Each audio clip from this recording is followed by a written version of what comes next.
the 28th of January 1547. A bloated, diseased corpse lay dying in the presence chamber at Whitehall Palace.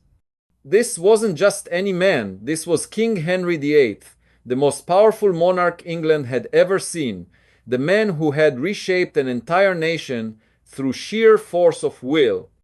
But as he lay there, gasping his final breaths, there was no grandeur to his passing, no heroic last words whispered to loyal companions. Just the pathetic decline of a man whose body had betrayed him far more completely than any enemy ever could.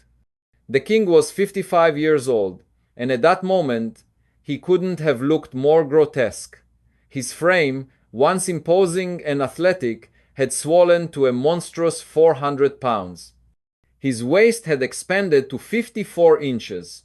The body that had once wielded a sword with deadly precision was now a rotting, festering mass covered in pus-filled boils that wept and burned constantly.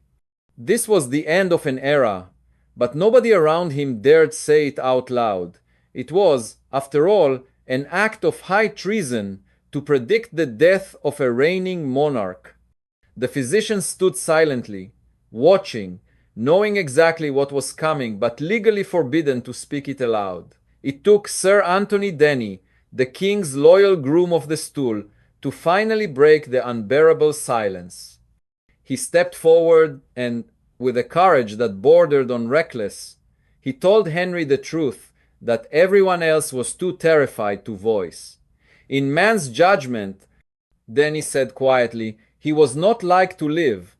He urged the dying king to remember his sins, to prepare his soul, as becometh every good Christian man to do. And here's where Henry VIII showed the only shred of humanity we're likely to see in this entire story. He didn't rage. He didn't demand execution for Denny's honesty. Instead, he responded with what might have been genuine faith. He said he believed that Christ, in all his mercy, would pardon me all my sins, yea, though they were greater than can be. Then he asked Denny if he wanted any learned man to speak with him. Henry said he would speak with Thomas Cranmer, the Archbishop of Canterbury, but first he needed sleep. Even as he was dying, he was procrastinating about confessing his sins.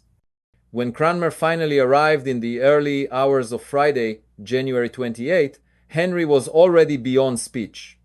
The Archbishop could only take the king's hand and implore him to give some sign that he trusted in Christ for salvation. He felt the grip on his hand tighten. That was it. Sometime after 2 in the morning, Henry VIII's hand went slack. He had breathed his last. But here's where things get very strange. The death of the king was kept secret. Not for an hour, not for a day. For 2 full days, an elaborate charade was maintained. Meals continued to be brought to Henry's chamber. People continued to speak about his recovery. The pretense was maintained with almost theatrical precision, while, in the background, Edward Seymour, the uncle of Henry's 9-year-old heir, quietly orchestrated a political coup that would reshape England's power structure. It wasn't until the morning of Monday, January 31st, that the truth finally spilled out. Sir Thomas Wriothesley, the Lord Chancellor, made the announcement to Parliament with tears streaming down his face. Henry VIII, he declared, was no more. Now came the nightmare of what to do with the body.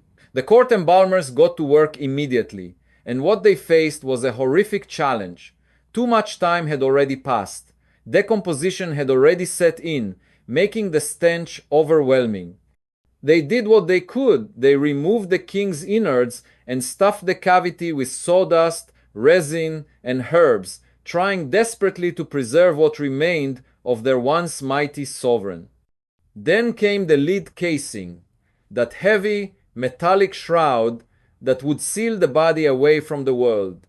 The corpse was placed in a coffin surrounded by burning tapers and laid in state in the presence chamber at Whitehall, where bells across the entire kingdom began tolling mournful, endless bells that announced to every parish from Cornwall to Newcastle that the king was dead. For the next 2 weeks, a stream of masses and ceremonies honored Henry's passing. Priests in their robes chanted requiems. Incense smoke curled through the chambers. The clergy of England performed their sacred duties, blessing the remains of a man who had once broken with Rome itself, who had dissolved the monasteries and stolen their treasures, who had caused untold suffering in the name of his ambitions. Yet here they were, saying masses for his soul with the same reverence they would have shown to any Christian king. Henry VIII, the most powerful man in England, a man who had commanded armies and shaped nations, a man who had ordered the execution of wives and nobles and bishops who displeased him, was now being desecrated by a common dog, licking at his decomposed remains, sipping from a broken coffin. There's a certain dark poetry to it, isn't there?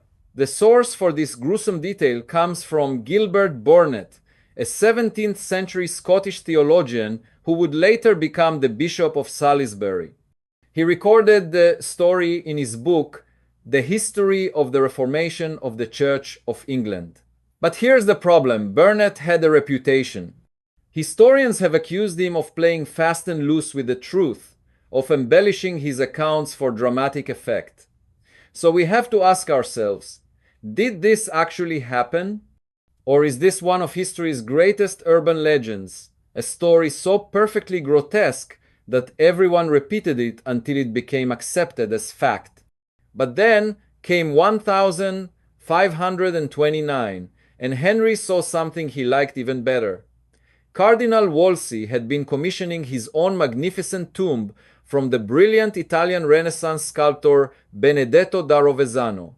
Wolsey was spending an absolute fortune on it, assembling components made of fine marble and bronze, planning a monument worthy of a prince of the church. Then Henry had Wolsey arrested for treason. Wolsey died in disgrace, and Henry appropriated everything: the sculptors, the materials, the designs, all of it became Henry's project. He wasn't going to complete Wolsey's tomb. He was going to use it as the foundation for his own, making it even grander, even more magnificent.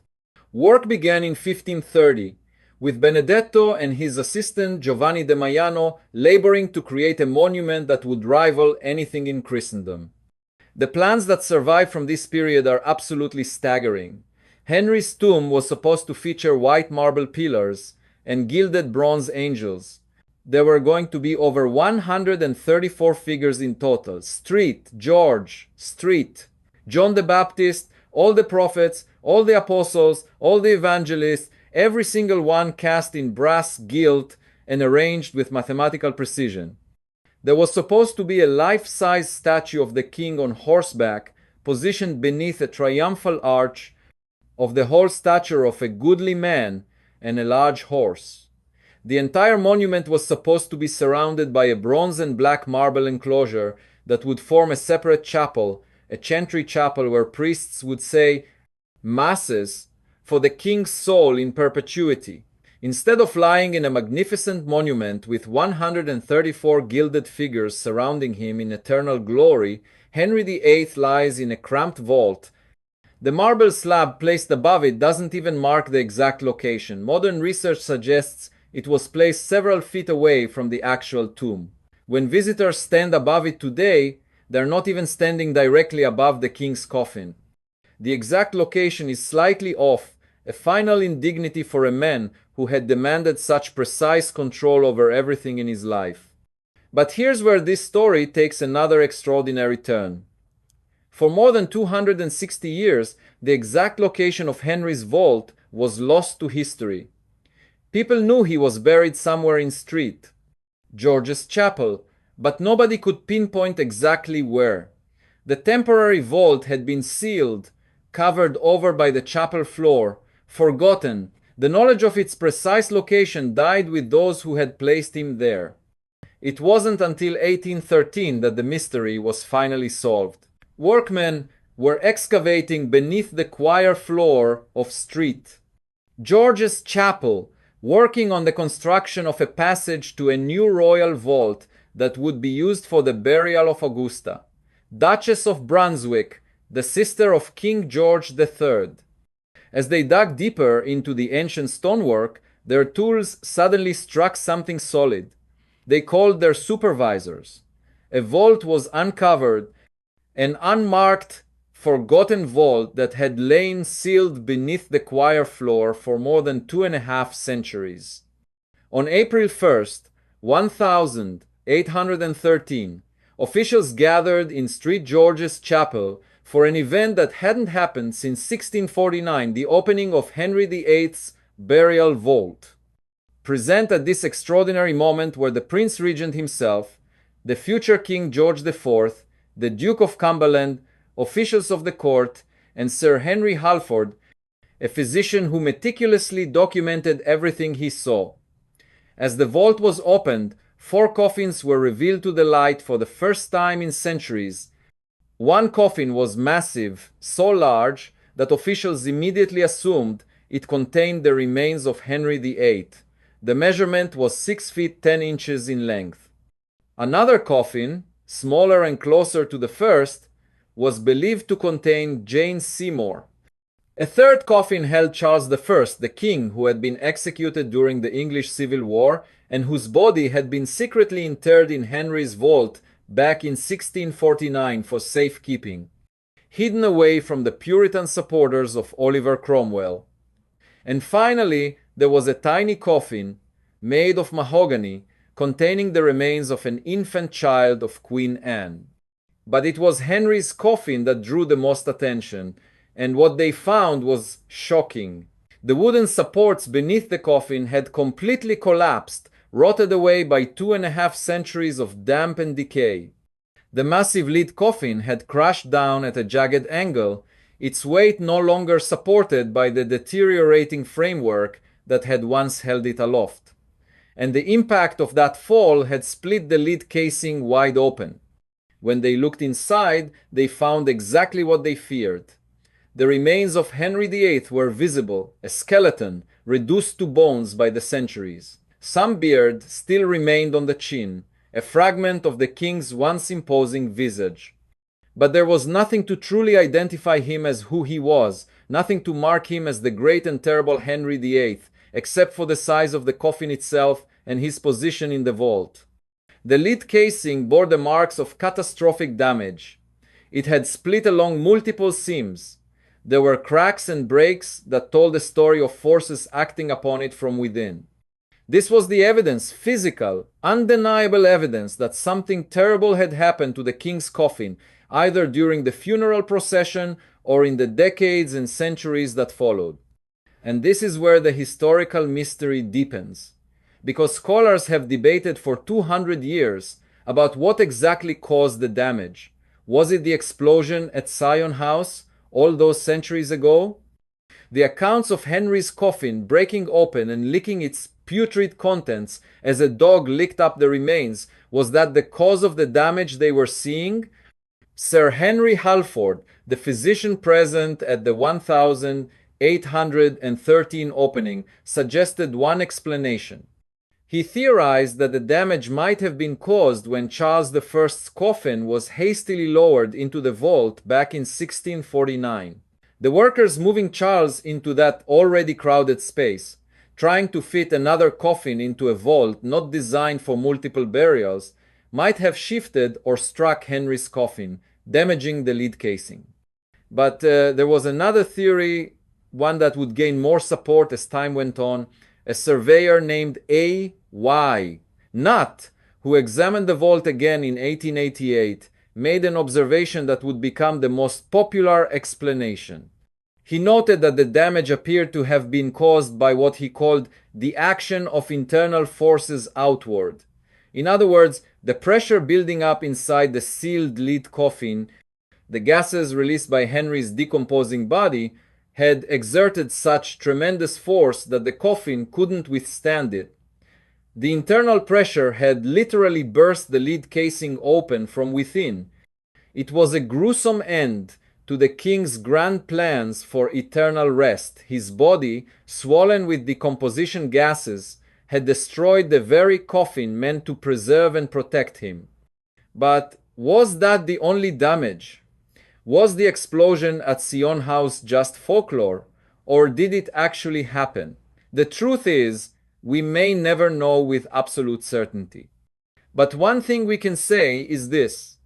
When Henry VIII's coffin was opened and examined in 1813, it bore all the hallmarks of a container that had suffered violence from within. The skeleton they found was that of a man who had once weighed 400 pounds. The lid coffin showed signs of being beaten in and split open. Whatever had happened, whether it was one catastrophic event or a series of events over centuries, the physical evidence was undeniable. Henry's remains had not rested peacefully in their lid enclosure. And that, in itself, is a kind of poetic justice. A man who had wielded power with such absolute authority, who had ordered the deaths of wives and nobles and priests, who had torn an entire nation apart in pursuit of his ambitions, found no peace even in death. His body rejected the confines of its royal tomb. The gases of his own decomposition, the ultimate physical rebellion, had shattered the lid casing meant to immortalize him. The temporary vault was temporary no longer. Temporary had become permanent.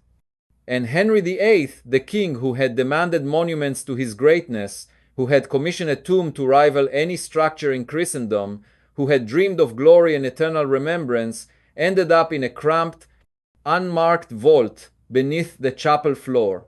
His coffin split open and exposed to the world after centuries of darkness. When the 1813 examination was complete, the 4 coffins were carefully returned to the vault. The opening was sealed again, but this time the location wasn't forgotten. The workers ensured that the spot would be documented, that future generations would know where to find Henry VIII if they ever needed to. And in 1837, on the orders of King William IV, a simple marble slab was placed above the vault.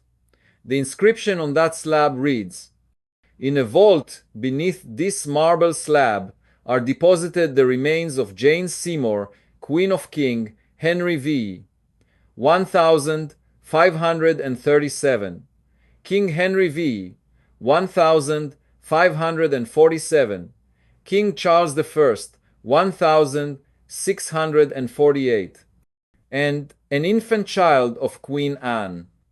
This memorial was placed here by command of King William IV, 1837. That's it.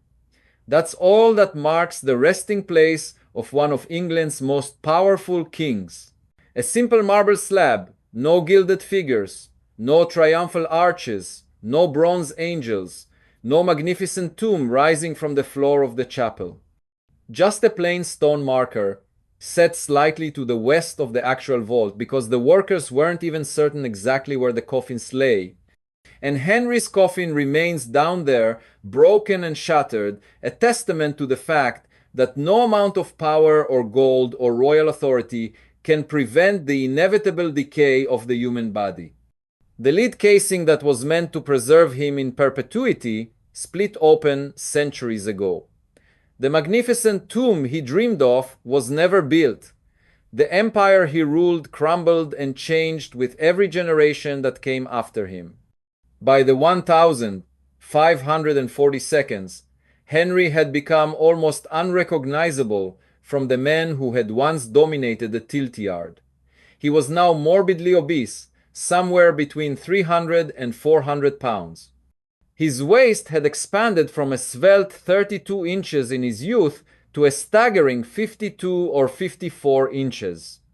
When his final suit of armor was made in 1544, just 3 years before his death, it measured 52 inches around the waist. He couldn't walk. He couldn't climb stairs. He required wooden chairs that had to be carried by multiple servants just to move him around his own palaces. And in some of his residences, he had hoists installed, actual mechanical hoists, so that he could be lifted up to the upper floors without having to navigate the stairs. To get on his horse, he needed help. to get off his horse, he needed help. He couldn't ride the way he once had. He could barely ride at all. The man who had once been famous for his athletic prowess, his ability to joust for hours, his skill with a sword, had become a prisoner in his own body. And the pain never stopped. The leg ulcers required constant treatment. The fevers would come and go. His doctors would cauterize the wounds again and again, trying to manage the infections. He suffered from constant headaches, a legacy, many believe, of that traumatic brain injury when his horse fell on him in 1536. He had stomach problems. His mood grew darker and more unpredictable.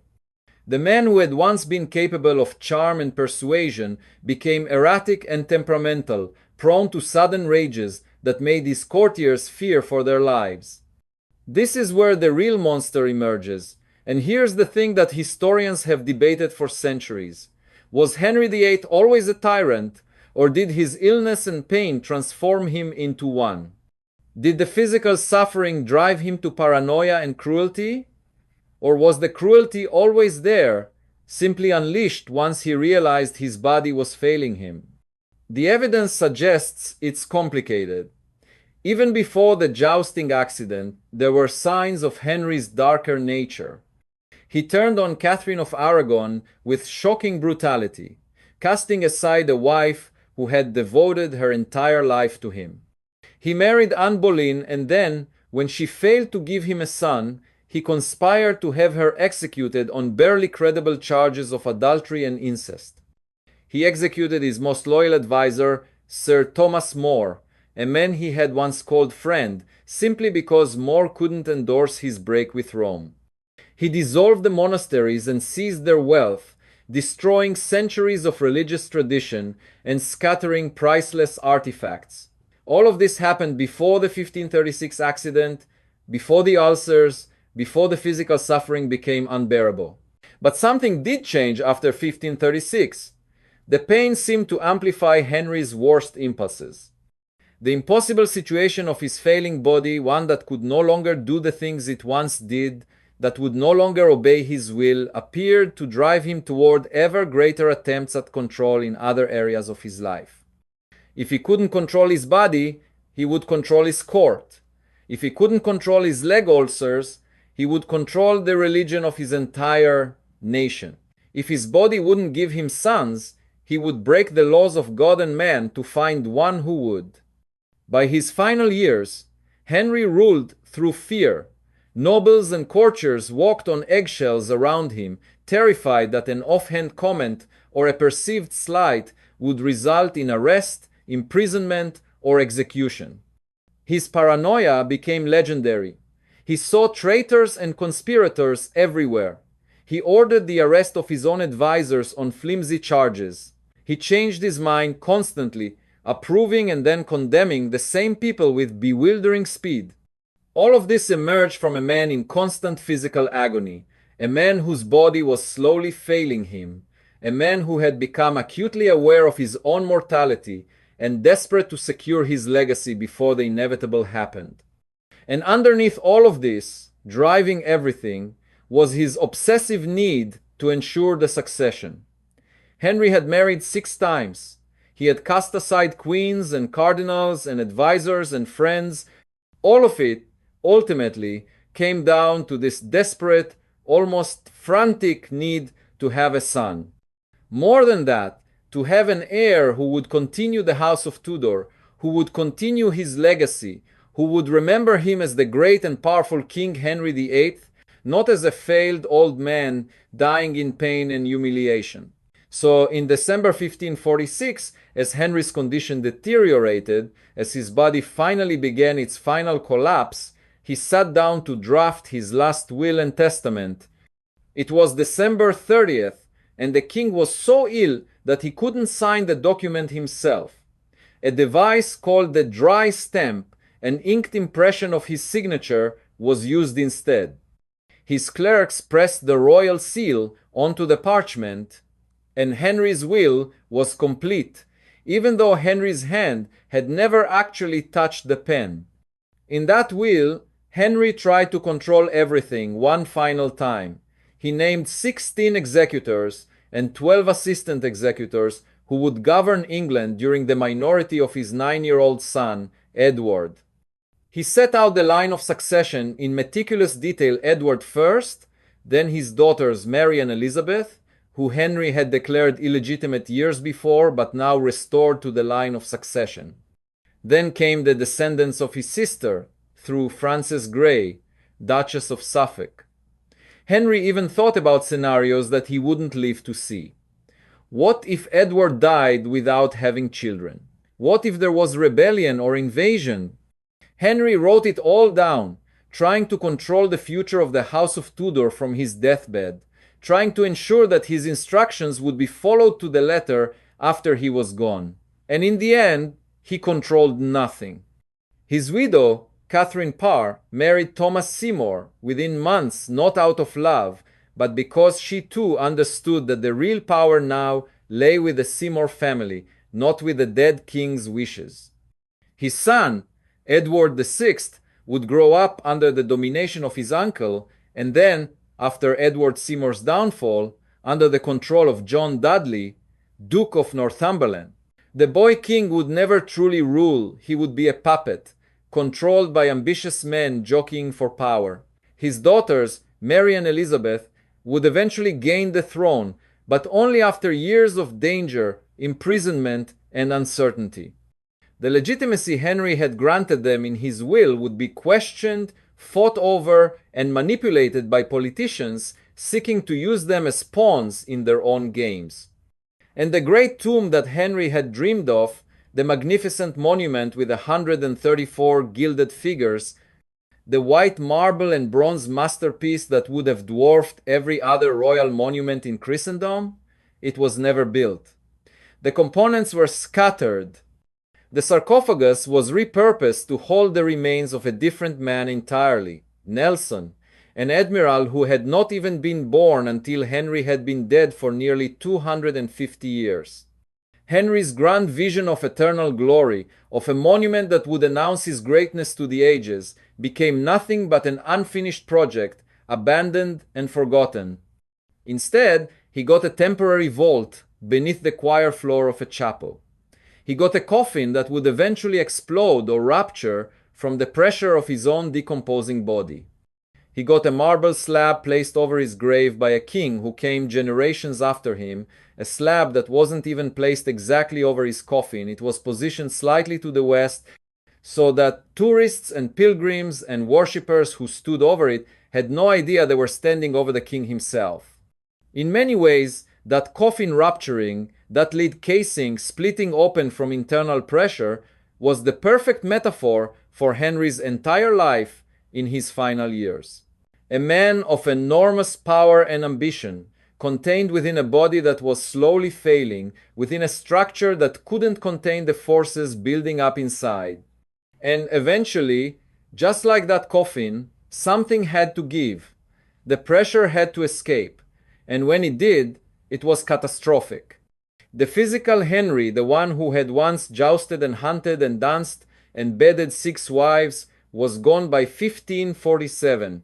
What remained was a shell, bloated and diseased, filled with pain and fury, and desperate attempts to control an increasingly uncontrollable situation. When they finally sealed his body in that coffin and began the journey to Windsor, they had no idea that the corpse inside was already breaking down, that gases were already building up inside the lid casing, that within hours or days, something would rupture and break. And in a way, that explosion, real or legendary, was the final statement of Henry VIII's life. A man who had demanded absolute control, who had reshaped his nation, who had broken with Rome itself and declared himself supreme head of the Church of England. And in the end, his own body refused to obey him. His corpse broke free from its confines. His remains leaked out across the chapel floor at Sion House, defiling the very thing he had demanded be preserved. It's as if, even in death, Henry VIII couldn't be contained, The absolute power he had wielded in life couldn't contain him. The sacred vessels meant to preserve and protect him couldn't contain him. Even his own biology, even the basic laws of decomposition, seemed to have some cosmic sense of irony about the man who had tried to control everything and in the end controlled nothing. The tomb he had dreamed of was never built. The will he had so carefully drafted was ignored. The empire he had built was already beginning to crack and fragment as his body was being carried to its grave. And when, more than 260 years later, archaeologists finally opened his vault to see what remained of the mighty Henry VIII, all they found was a broken coffin, a skeleton, and a fragment of beard clinging to the chin of a man who had once been feared by the greatest powers in Christendom. It's a fitting end when you think about it. For a man who had spent his entire life seeking to immortalize himself through power and domination, Henry VIII ended up in one of the least impressive royal tombs in all of English history. Not because he deserved it, though one could argue that he did, but because that's what happened when power crumbles, when a body fails, when death finally catches up with even the mightiest of kings. And in that simple marble slab, placed above a vault that isn't even marked exactly right, lies the entire story of Henry VIII's final years. A man who had built a kingdom, who had broken continents, who had commanded armies and executed nobles, and reshaped the very nature of his nation's identity, and who ended up forgotten, buried in darkness, his coffin broken, his will discarded, his tomb unmarked, his remains reduced to bones in a space barely large enough to contain them. The temporary vault became permanent. The unfinished monument stayed unfinished. The dead king who had demanded so much attention got only obscurity and a simple slab of stone